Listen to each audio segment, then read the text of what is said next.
Je tire mon chapeau à Gims. Et tout Africain qui se respecte se doit de tirer son chapeau à Gims, tellement il vient de réaliser un exploit hors du commun. Alors, nous étions habitués à ces exploits. Nous le savions capable de remplir le Stade de France, et plus d'une fois. Eh bien maintenant, nous le savons capable de faire beaucoup mieux. Nous le savons capable de faire l'unanimité médiatico-politique contre lui. C'est du jamais vu dans l'histoire de France. La preuve, même Staline et Hitler réunis n'étaient pas parvenus à atteindre cet exploit. C'est dire la portée historique de la polémique au cœur duquel il se trouve actuellement. Alors, il va sans dire, en tout cas pour toutes celles et ceux qui sont un tant soit peu curieux de leur identité ancestrale afro, qui ont découvert les œuvres de Cheikh Anta Diop, relayées par celles de Moutoundé, que ce qu'il a mis sur la table, quoique de manière un peu maladroite et approximative, relève aujourd'hui de l'évidence, ayant été validé notamment lors du colloque du Caire. Ce qui doit nous interpeller, c'est cet unanimisme intégral, sans concession, sans nuance, qui s'est abattu sur lui. Il n'y a pas aujourd'hui un seul média, une seule colonne de presse qui ne s'est pas jeté à corps perdu pour le traîner dans la boue, pour le tourner en dérision, l'associant au pire penchant de la pensée, le complotisme le plus extrême. Il n'y en a pas un. Maintenant, nous, en tant qu'afro-conscients, plutôt que de céder au charme du pathos, de l'émotion, de la condamnation, en ne voyant dans cet unanimisme que un racisme, qu'un agenda politique entretenu par les médias occidentaux pour ne pas qu'une vérité soit mise sur la table. Prétendre cela, c'est, à mon sens, en tant qu'afro, se montrer un peu présomptueux. C'est faire comme si nous avions de l'importance, comme si, en tant qu'afro, nous avions un poids politique et économique. Faut rester à notre place, même si c'est une place qui a vocation à évoluer. C'est pas par agenda politique, en tout cas, moi, je n'y crois pas. Et je n'y crois d'autant moins qu'une notion nous permet de comprendre pourquoi cet unanimisme s'est-il déclenché. Et je vous invite à vous pencher sur cette notion que je vais vous livrer dans quelques instants et de vous l'approprier. Elle vous permettra, quand vous prendrez connaissance, de prendre de la hauteur. Cette notion vous donnera des armes afin, dans des débats, dans des échanges face à des collègues, à des amis, d'être solide et impactant sur le terrain du logos. Cette notion, c'est l'inconscient collectif. L'inconscient collectif. C'est une notion dont on doit la paternité à un certain Carl Gustav Jung, l'un des fils prodigues de Freud. Freud, son père spirituel, avait évoqué l'existence d'une prison mentale, mais simplement d'ordre individuel. Chacun d'entre nous serions prisonniers de notre inconscient. Eh bien, figurez-vous que Jung a été plus loin, en mettant en avant l'idée selon laquelle il existerait une prison, non pas simplement individuelle, mais collective, à l'intérieur de laquelle nous existerions selon nos cultures. Cette prison collective, il l'a baptisée de inconscient collectif. Ce n'est pas rien. Et quand on comprend cela, eh bien, on comprend comment Gims a-t-il pu faire l'unanimité contre lui, à condition de se montrer précis.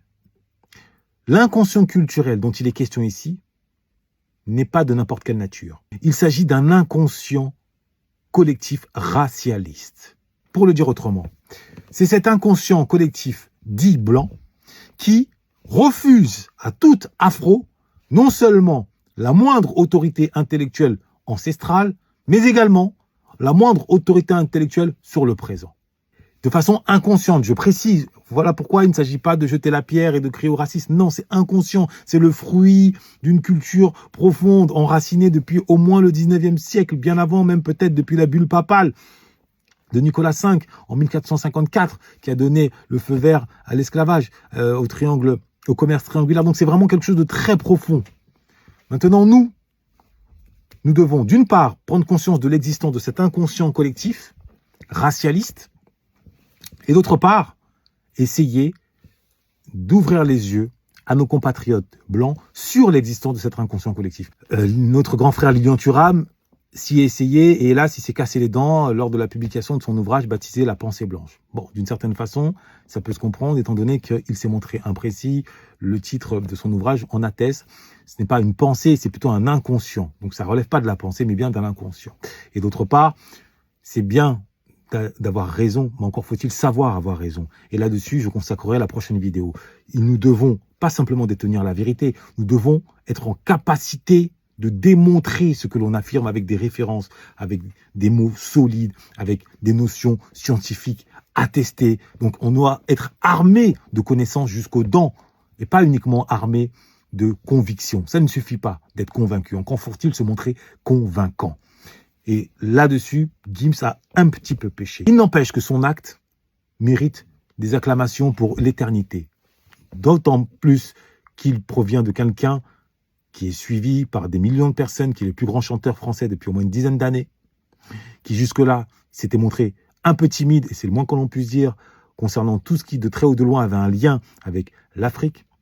Et là, avec fracas, il débarque sans concession sur la place publique en mettant au centre de la pensée collective une réalité ancestrale, en rendant ses lettres de noblesse à une identité afro, jusque-là néantisée sur le terrain intellectuel, néantisée comme l'a fait Nicolas Sarkozy quand il s'est rendu à Dakar. C'est que l'homme africain n'est pas assez entré dans l'histoire. Ou comme l'ont fait un certain nombre d'écrivains, la liste est longue, français qui, en permanence, n'ont eu de cesse de rejeter l'identité africaine dans le néant intellectuel. Et comme, par exemple, l'a fait cet ouvrage qui relate l'histoire mondiale de la philosophie, qui consacre, tenez-vous bien, chapitre 1 à la philosophie grecque, chapitre 2 à la philosophie romaine, chapitre 3 à la philosophie en islam, chapitre 4 à la philosophie euro-occidentale, chapitre 5 à la philosophie russe, chapitre 6 à la philosophie indienne, chapitre 7 à la philosophie chinoise, chapitre 8 à la philosophie japonaise, chapitre 9 à la philosophie africaine. Non, j'ai menti, il n'y a pas de chapitre 9. En clair, cet ouvrage fait honneur à toutes les pensées du monde intellectuel, sauf à la pensée africaine. C'est l'illustration parfaite, et c'est un exemple parmi mille, du processus de néantisation duquel nous pâtissons, nous autres afro, qui nous a enfermés dans une haine de nous-mêmes, dans un rejet de nous-mêmes, qui a construit ce complexe d'infériorité. Dieu merci, Cheikh Anta Diop est arrivé, et à sa suite un certain nombre d'intellectuels pas connus du plus grand nombre, de Lasconi, de Mbomba Bok, de Omutunde, que sais-je. Maintenant à nous de prendre le relais afin d'éclairer les autres et pas partir en guerre. Non, nous partons en guerre contre l'erreur, nous ne partons pas en guerre contre les humains, puisque le terrain se joue sur les imaginaires, sur les inconscients collectifs et pas sur les individualités. Autrement dit, si tu as un ami, une amie, un mari, une femme issue de la communauté dite blanche, ne l'accable pas quand il se moque de Gims. Éduque-le. C'est au prix de l'éducation que se fera une forme de réconciliation. Moi, je ne milite pas pour le séparatisme racial. Pour moi, c'est rétrograde, c'est absurde.